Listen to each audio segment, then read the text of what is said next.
Like many states in Nigeria, Delta is dealing with many issues. From the Herdsmen crises that has been blamed for abductions, murders and destruction of farmlands, to youth restiveness believed to be caused by neglect by government and multinational exploration companies, Delta State is faced with peculiar challenges. With Governor Ifeanyi Okowa re-elected for a second tenure, expectations are high that he fixes these problems. In this Rootstv exclusive, Delta State House of Assembly Speaker Honorable Sheriff OBOREVWORI talks on the government's proposed solutions. One of the problems, in fact, it formed a campaign subject for the opposition during the governorship elections, was infrastructural problems. I mean, ASABA is decent, WARRI is decent, but when you get into the hinterlands in Delta State, there seem to be a lack of infrastructure, example roads. Now, how do you intend to make legislation in the 7th Assembly that will ensure that infrastructure is better in this 4 years? The governor was named the roadmaster. You can't just be named roadmaster. Let me talk about in ASABA.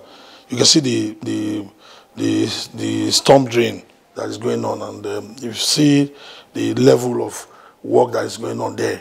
And we are already in rainy season. Exactly. You can see that what we experienced last 2 years and what we experienced last year and this year, you can see the difference in all the previous years and now. In WARRI area, they've created the WARRI Environment Development Agency, and the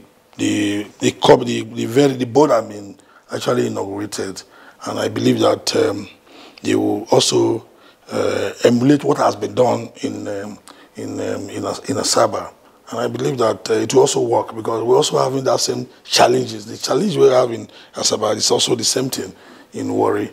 I will give one example. Like the river Rhine, before now, some of those areas, difficult to construct road and all the assets. But the last regime, and which the Excellency, which is the first tenure of His Excellency, Senator Ifeanyi Okowa, he was able to construct roads in those areas. When he took over, we were on in the Niger Delta, like the oil producing states, we are number 4 when the government took over. But presently, we are number 1. We are top presently. It's amazing. Because now, when the people see that the money that is being from the area, being made from the area, are being also returned back into the community, and they're happy. It's interesting because I was really going to talk about youth restiveness in the Niger Delta and in Delta State in particular, because, you know, a lot of reports internationally and locally have continued to say that these young people, most of them, this is driven by environmental degradation, the youth restiveness, and the belief that all of the monies and a significant amount of the monies gotten from oil exploration in their local communities have somehow not been represented in their communities. So you find young people are unemployed. Unemployment is a huge issue across Nigeria, but Delta State has a significant rate of unemployment, youth restiveness. I don't think so. Anyways, but I don't think so. My question here is, what is this administration doing to ensure that young people are gainfully, if not employed, but occupied? And a situation where they're not so uncomfortable with your generation, because most of them have accused the older generation of being complicit with these oil organizations and not being able to bring the resources back to them. So what are you doing beyond just infrastructure to appease them and to engage them so that they don't have all that energy to cause problems? Sorry.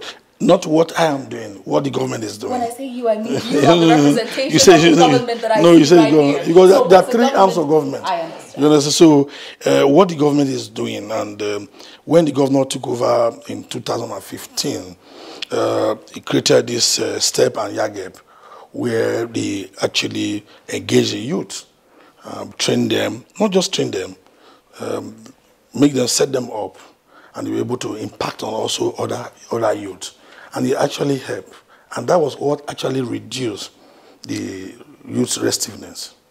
They were fully engaged. You know, when you engage them and they are doing something, and you see that actually reduced, and it actually reduced the youth restiveness. Interesting. Do you have figures of maybe the number of youths who've been engaged, or this has actually affected? Do you have any idea fraction-wise? Well, I don't have a video. I don't know how to have a video. But you can see the impact.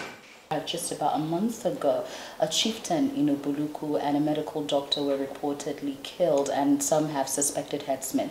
And just about a few days ago, a lot of farmers in local communities from Anyocha and so many other communities have been complaining that most of them don't even go to their farms anymore because of this herdsman crisis that date all the way back even beyond this administration. Now, what is this government doing to ensure the peace and safety of people in Delta State, especially the farmers who will have to encounter these herdsmen?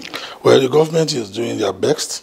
They are engaging those stakeholders to discuss the modality to see that they're able to reduce it, and they are on top of it. The security agencies too, they're also working on it. And the state government too, they are doing their best. What's your place on RUGA? What's your position on RUGA?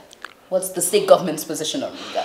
Well, in Delta State, we are looking for lands to do farm, and it's not just about issue of just because we are oil producing and that we are not into farming. We are still into farming.